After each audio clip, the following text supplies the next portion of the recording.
Latin আমেরিকার শ্রেষ্ঠত্বের লড়াই শেষে আবারও মাঠে ফিরতে চলেছে ব্রাজিল। সমস্ত ব্যর্থতাকে ভুলে গিয়ে নিজেদের পূর্ণ শক্তি নিয়ে 2026 বিশ্বকাপকে সামনে রেখে মাঠে নামছে সেলেসাওরা।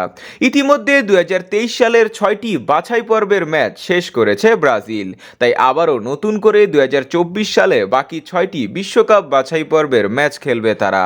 2026 বিশ্বকাপ বাছাই পর্বে নিজেদের তৃতীয় ম্যাচে চিলির বিপক্ষে মাঠে নামছে দরিবালের শিষ্যরা। বিশ্বকাপ বাছাই পর্বে দুই দলের পয়েন্টস টেবিলের দিকে তাকালে চিলি 6টি ম্যাচ খেলে 1টি ম্যাচ জিতেছে, 2টি ড্র করেছে ও 3টি হেরেছে।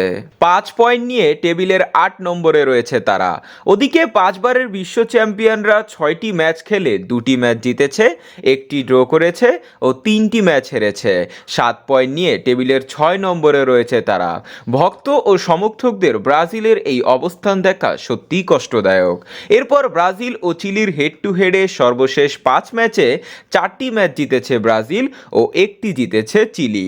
সর্বশেষ দেখা হয়েছিল 2022 সালে বিশ্বকাপ বাছাই পর্বের ম্যাচে। সেই ম্যাচে চিলিকে 4-0 গোলে উড়িয়ে দেয় ব্রাজিল। 26 বিশ্বকাপের বাছাই পর্বের দুর্দান্ত এই হাই ভোল্টেজ ম্যাচটি অক্টোবর মাসের 10 তারিখ শুরু হবে, যা বাংলাদেশের সময় অনুযায়ী 11 তারিখও হতে পারে। ম্যাচটির সময় ও ভেন্যু অফিসিয়ালভাবে এখনও জানা যায়নি।